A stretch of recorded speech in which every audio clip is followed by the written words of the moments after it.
he just got removed out of multiple daycares, I'd say probably about 15. Wow. And we knew that that was a problem because they were telling us things that we didn't see as parents. With us, he was a quiet, shy guy who would laugh all the time. So he was happy. One of the daycares that we brought our son to, they said, "Did you hear of Asperger's before?" And we had never heard of it. It's like, we think he's autistic. And so she says, "Read up on this article and let me know if this sounds like your kid."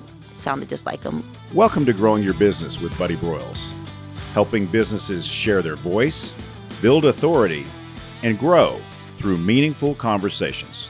Joining me today on the Growing Your Business podcast is my new friend, Tilda Tart with Blue Butterfly Writing LLC. Tilda, great to see you. Hi, Buddy. Thanks. Nice to see you as well. Well, wonderful. I want to know everything about Blue Butterfly Writing. Tell me the story of how you got to the business and what you do. Well, Blue Butterfly Writing is my LLC that I created, and it's based on basically me and my son. My son is special needs, and he has Asperger's. And so I built my business and my brand around my son, just kind of the things that I've gone through with him, having special needs, and just everything from play therapy, from seeing his neurologist to seeing a special needs dentist, the multiple surgeries that he's had, just everything that I've incurred in my life with him. I wanted to share that with the world because I realized that there are a lot of parents out there who have special needs kids and they don't realize that their special needs not until they get older. Yeah. So my son was diagnosed with Asperger's at the age of 4, which is really early. Most kids don't get diagnosed with high functioning autism 1, until they're about 12 to 15 years old. And by that time, the brain has already grown into as far as it's supposed to grow, right? You learn the bulk of what you're supposed to learn between the ages of 2 years old and 12. And after that, the brain is a muscle, right? So you do learn things, but whatever you're going to learn for the basics is done during that time. So with my son finding out that he had Asperger's at an early age, I was able to address a lot of the needs that he needed at an early age. So I built my business based on that. That's wonderful. So you recognize that he had a need. Yes. And I'm sure, like every caring parent, you looked for resources, things that could help him and help you help him. Yes. And I imagine found that wanting. Yes. So what's the best way to solve a problem is to solve it yourself. So let's talk about that journey to solving it yourself. So with my son, I noticed that he was different. So I have a 25-year-old and I have my 12-year-old son who's autistic. So both me and my ex-husband realized when our son was little that he was just different. He would hide all the time. We couldn't find him. So we always thought that he was playing hide and go seek, when in actuality, it wasn't hide and go seek. He was terrified, he was scared, and he was frightened. And so we'd go places and we couldn't find him for hours. He would hide under everything. So that was the first sign of noticing that something was wrong with him. And anytime we went someplace new and we didn't tell him, he would scream, he would cry, he would yell. So those are things that you need to watch out for. Or he was super clingy. If we went to restaurants, he was that kid that acted up. Well, in actuality, he wasn't acting up. He had sensory issues from his eyes, from his ears, hearing loud sounds, the banging noises in restaurants, the white lights when you went into department stores and stuff like that. And so he just got removed out of multiple daycares, I'd say probably about 15. Wow. And we knew that that was a problem because they were telling us things that we didn't see as parents. With us, he was a quiet, shy guy who would laugh all the time. So he was happy, not realizing that that smile was actually a mask of pain and hurt and anger because he didn't understand facial expressions. So what ended up happening was we ended up having to bring him to a doctor to figure out what's going on with him. Kept bringing him to his PCP. They said, "Oh, he's fine. He's just a bad kid." I don't use the term bad because that's negative connotation. So I said, no, he's just acting up or he's having, an emotional issue. And so one of the daycares that we brought our son to, they said, "Did you hear of Asperger's before?" And we had never heard of it. It's like, we think he's autistic. And the lady who mentioned this to us, she actually had an autistic child who got diagnosed at 12, and she was actually 15 at the time. And so she says, "Read up on this article and let me know if this sounds like your kid." It sounded just like him. Would go in and terrorize places, break things up, hurt people, hurt himself. But not with us, but with others, because he was terrified. He was scared. He was frightened. So the premise of my business is to educate parents on finding those early signs and understanding what's going on with your kid, and don't just mask it and say, "Oh, well, it's a behavioral problem." It may not be a behavioral problem. It was actually a neurological problem with my son with having Asperger's. It's a neurological condition. It's the old term of what they used to call mental retardation has now been coined as special needs or part of the autism family. But the goal is when you think something is wrong with your child as a parent, never ever just accept a doctor telling you that, oh, it's okay, they'll be fine, because it only gets worse with time. So figure out what's going on with your kid. With the books that I've created, they were based on all of the conditions that I went through with my son, all the battles that I went through, everything that I just discovered with him that was unique and different, that was not the same as my quote unquote daughter, who was not on the spectrum, right? She was an average kid who did everything right, who did sports, who excelled in school. And my son was different. He was shy. He was quiet. He would hide. He would scream. He would yell. So it's like figuring out what those things are. Let's talk about your books. So you've written at least a couple, and you have more on the way. Tell me about your first book and the process of writing your first book. So my first book is called For Little Sunshine, right? And that's based on my kids. So if you look at the series Little Sunshine, Little is my son's nickname and Sunshine is my daughter's nickname. So I've built my entire brand based on my kids. And the reason why I called my first book For Little Sunshine is because that book I wrote directly for him. And I wrote it for parents who have all those little sunshines out there, their kids, regardless if a male or a female, right? That they can relate to this book and the kids can see someone who looks just like them, who's special needs. They don't see color. They just see, this is my condition and it's okay, And that's what I wanted for my readers to understand when I wrote this book. I wrote it in literally 20 minutes. I sat there. And I had my son's neurologist and his doctor's offices and, several of my doctors who had kids or they had family members who were on the spectrum, and they kept encouraging me, Matilda, you should write this book. And I'm like, okay, my first book is written. I wrote it in 2022, and I really didn't push it out until last year. And the reason why I waited until last year to push out the book was because I got laid off from my job that I worked for over 10 years. Mm-hmm. And I was wondering, like, what am I going to do next, right? I worked this job for 10 years. I've been working a crazy amount of overtime. And now I went from working over 50 to 60 hours a week to nothing. Right. And that's really hard to process, right? So I really went through a really dark place at that time to kind of figure out, after working 28 years in IT, and this is all I did for 28 straight years without a break. And then now all of a sudden you're telling me I don't have a job to go to? Like, what am I going to do tomorrow? And so for a couple of weeks, I just sat there soaking, just trying to figure out, what am I going to do? And at 2:00 in the morning, I sat there and wrote my second book. I was just journaling, and I wrote my second book in 15 minutes. And I said, you know what? I think this is what I'm going to do. So with that first book, it actually has the child's perspective on the left-hand side, a very easy to read part. And then on the right-hand side, it has the mother's perspective of what's going on with the child on the left. And on the right-hand side, it has the possible condition of the child based on what happened on the left-hand side. And then underneath that, it has a section for the parent to write notes of what's going on with their kid. So regardless if they call their kid quote-unquote normal or if their kid is on the spectrum, they can utilize this information so that way they can say, hey, I noticed this condition in my kid. And read throughout the book, because every page is unique and it has a different doctor to go see based on those different conditions. And these are things that I noticed for my son that was a pattern that was going on with him. And for each one of these conditions, he was actually diagnosed with from a specialist. And so I have a lot of experience with knowing who to go see, what to go see. And then even for a child that's not on the spectrum, the parent can read through the book and say, hey, I see these signs in my kid. Maybe my kid is dyslexic. Maybe my kid has sound sensory issues or light issues where they need blue lens or they may need ear tube surgery. My book is a workbook to help parents see their children, and they can read it to them every night. And at the end of the day, it's also a workbook where they can write notes in and bring it to their doctors and say, these are conditions that I see that's going on with my kid. And if you fill out that entire book, then you definitely know that your kid is on the spectrum some way, somehow. Ready to amplify your brand's voice? At Blue Mike Studios, we transform your ideas into captivating podcasts and videos.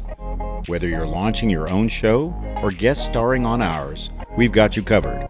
From recording and editing to social media promotion. With state-of-the-art 4K video and crystal clear audio, your content will shine. We offer guest packages on our podcasts and offer segments from the show for you to share. Or let us help you build your own branded podcast with custom strategy, branding, and full production support. Visit BlueMicStudios.com today and let your voice be heard. Tell me, Blue Butterfly. Yes. I'm seeing these wonderful, and if you're watching on YouTube, everybody, she has these wonderful earrings. I don't know if you can see them, there's a story behind Blue Butterfly. Tell me that story. Yes. So growing up as a child, I was a country girl from Louisiana and from my little hometown called Arnaville in Louisiana. I used to watch outside all the time. I used to play outside with my brother and sisters and stuff like that. And so there were always blue butterflies that were outside. And so I loved them. So my biggest thing was to sit outside and watch the butterflies and just wait for the blue butterflies because those were my favorite. So just growing up as a kid, blue butterflies were just everywhere. And so when I was looking for a name for my company and coming up with the LLC a couple of years ago, every name that I was looking for was taken because I'm a tech person, right? So I'm a tech girl. That's all I do. I'm a nerd, right? And so every name that I came up with was all taken. And I was like, what is going on here? I can't find anything unique. And I'm like, but I'm different. How come I can't find something that is unique and different? And so I sat back and I said, okay, Tilda, take a step back and look at your life and figure out what encompasses you and who you are and your vision and come up with that name. So I sat there and I thought about Blue Butterfly. I was like, I used to love that as a kid. So let me come up with Blue Butterfly Writing and let's see if that fetches out of all the names that was out there. And no one had it. And I was like, this is the name of my business. And so Blue Butterfly is everywhere. I love it. Believe it or not, before I even created this business, I had blue butterflies all over my house, which I do on the inside. I have a big old blue butterfly outside. When you walk in the back of my house, there's a big blue butterfly out there. I have blue butterflies all over my backyard. So I love butterflies. So it's amazing that, I chose that. That's my logo as well. I designed my own logo. So my logo is a blue butterfly, which is trademarked in my brand. So yeah, I love blue butterflies. As you can tell, I wear butterflies like all the time. That's great. And while it's a book publishing writing company, Original Works, you also provide tools for autistic and other, different spectrum, a range of spectrum. Let's talk about those tools and that are available on your website. And that's going to be a growing library so first, let's talk about what are the tools, like what and why, and then we'll do a showcase of a few. Okay, so basically I'm a cognitive tool occupational specialist, which means that I specialize in cognitive tools for the special needs community. I coined the term cognitive tools a long time ago, which is why you kind of see it on the internet, was whenever my son was part of his IEP and 504, which he still is, they wouldn't allow him to bring toys to school that would help him calm down. And so what I did was I told him, well, it's not a toy, it's a cognitive tool. Because now we can utilize as part of the 504 IEP plan because they don't allow children to bring toys to school, but they allow them to bring cognitive tools. So I did my research online to figure out what term can I use that I can make sure that my son, as part of his 504, be able to bring these calming tools with him to class. And so when I first started off with him, it was very, very hard for me to find a cognitive tool that would get him to calm down when he was having a quote-unquote episode, which is what the masses will call he's being bad, right? Which, like I said, I don't use that term. And so what I would do is whenever he was having an episode, I give him one of these cognitive tools. And whatever he was doing at the time, he would stop immediately. He'd grab onto that tool.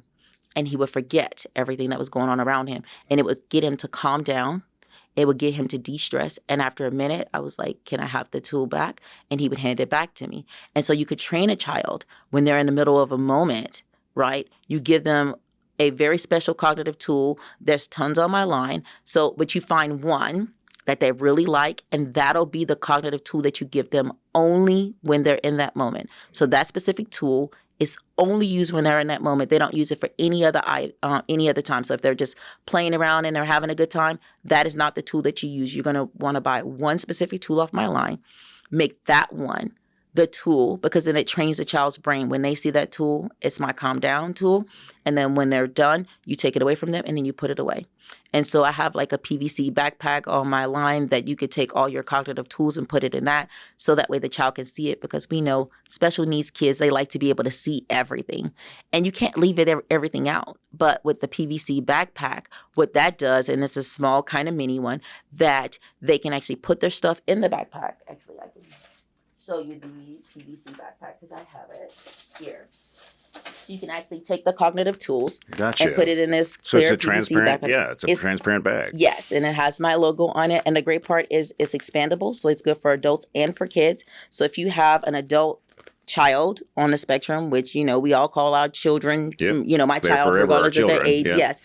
If it's for adults, if it's for kids, this is actually one of my best sellers on my line. There are lots of people who are buying this bag, and it's going to sell out quickly. So it's pretty big. You can utilize it. You could put tons of tools in it. It has 2 zips, so it has 2 places that you can store, cognitive tools in. And there's one on the back. And the great part about this PVC clear backpack is you can use it anywhere. You can bring it with you to the stadium, and my cognitive tools you can keep in here, and it actually goes through the stadium as well, so you won't get stopped and say that you can't bring it with your kid. So it can help them calm down. It's also good for schools. There's a lot of schools that don't allow dark backpacks. So you can actually put your kids' cognitive tools in this clear backpack, and it's used everywhere. And it's eco-friendly. So you can utilize this bag for that. Yeah, I can see how that would be popular. Yes. It sells really well because everybody wants something to put their cognitive tools in. So let's just go with this PVC bag, and it'll last forever. Yeah, makes sense. One of the other items on my line is this push pop ball. This is actually my most popular item on my line because, believe it or not, it glows in the dark. Oh, okay. So you can find it just about You anytime. can find it anywhere. Yeah. And so my son loves this. Most of the kids, when they come to my booth and I'm selling items, this is the first thing they gravitate to. And because you could push it in multiple sections, you can use it at different times. I mean, I have one of these at my desk, and I use it when I'm in meetings with my team. And the great part about it is when you push on it, it has different pressure points. So with the different pressure points, and then you can use it as well. They don't all pop out at the same time. No, they don't all pop out at the same time. So y'all can see, if y'all switch over, you can see I'm just playing with this little thing. You can push in these little knobs, and then, like you said, you squeeze them, and different ones come out at different times. Yes, and so the kids can use this in the classroom as well and not get in trouble. And the great part is my son loves to take this with him in the bathroom, and he turns the light off so he can see in the bathroom, like where he is. And then he likes to put it in the tub with him as well. So you could put it in the tub.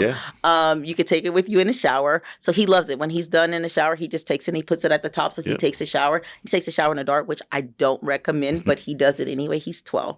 So what can I do when the door is locked? But, I just monitor how long he's in there. But this is one of my favorites because the pressure points from this not only works on the hands, but you also feel it through your feet. So it helps kids relax pretty much immediately when they're utilizing this tool because it helps with the sensory issues, right? So it helps them to calm down, him or her. And then when you're putting it in your hands from this direction, it actually works a different part of your body. So it works your hands and it works your shoulders as well. So you feel it in your muscles up here. And so when you do this, try that out. Yeah. So when you do it that way, you can feel it. You're activating a lot of different muscles in your body. How about that?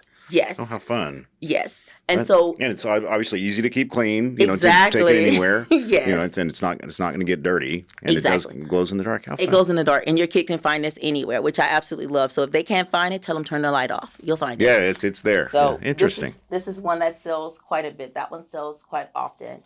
Another thing that I have on my line are headphones, right? Which this was really hard to find. I had this custom put on my line because kids with sensory issues and adults with sensory issues have a hard time listening, right? So my son has hearing sensory, so he can hear the loudest noise, the same thing a dog can hear. So with those little whistles, being near a dog park is absolutely horrible for him. Imagine. Because he screams and yells. Yeah. And so these noise cancellation headphones help with that. They go everywhere with me. I actually keep a couple. I keep one in my vehicle, I keep one in my bag, and I keep one with him. Like we're going to be traveling. He's going to have 2 of these in my vehicle because they are muffled. They cover 98% of the sound that we hear in here. So if you're talking to your kid, they can still hear it. What I recommend with my son is if we're in a house together, for him to put one headphone in the bag, just kind of like we do when we're working. So that way he can still hear me talk to him. Right? But they can utilize this in the classroom. It is 504 compliant. All of my items are. And so they can put this on in the classroom. So if they go to loud events, they go to a Cowboys game, they go to Six Flags, they go to the airport. My son uses it for everything because large crowds frighten him. But with him having this on, it helps him out. So you can see that there's a cushion here. Looks very comfortable. Where the headphones are, right? And it's actually very soft. It's adjustable as well. And so I have it in blue and I have it in black. And so this is a good selling item too because kids on the spectrum need to cover their ears and muffle the sound without having headphones in and then they're listening to something else. You could take this with you to the grocery store. So this is a really good item to have for any child on the spectrum. So I would recommend for parents, if you're going to buy one of these, buy two. Yep. Because sometimes they lose them. Oh, sure. And the great part is you can take a hook, which I do with my sons. I take a hook and put it on the side here. When it comes out, this one's brand new. So, and as you can tell, it's got little latches on it, so it keeps it in place. But I take a hook, one of those hooks from like Home Depot, and I hook it onto his headphone, and I latch it to his backpack. Yeah. So he brings it to school with him. So he knows when he needs it, he just unlatches it, and when he doesn't need it, he just latches it back. Yeah. So latches come in handy, but this he takes everywhere. And wherever you are listening or watching, you know, all of the information Tilda has given me is in the show notes. And as you continue your journey, you have a lot of media appearances ahead of you. So I encourage everybody to like, subscribe, and follow Tilda as she's out there educating the populace, helping people find these cognitive tools, and helping their children. And so that's all the time we have today, Tilda. But I thank you for coming on and sharing all the things you've accomplished and what you continue to do for your community and, of course, your family. I appreciate it. Thank you. And they can find me online at Tilda Tart or at Blue Butterfly Writing. On my social media, and then they can text the code 26786 BBW LLC so they can get a free copy of my newsletter. I'm giving that away. It's a $100 offer. I'll be teaching classes soon, so look forward to that. And I appreciate it. Thank you so much. Excellent. And the code and everything else is in the show notes, so just scroll down, and it's all there. And we'll keep it updated as things change with your business. Awesome. Thank you so much. I appreciate you having me here and allowing me to share my journey with the world, because there's so many parents who have kids that are special needs out there, and they need resources. And I'm the first to actually provide it for them. And I'm honored to do that. So thank you so much. So glad to have you. Thank you.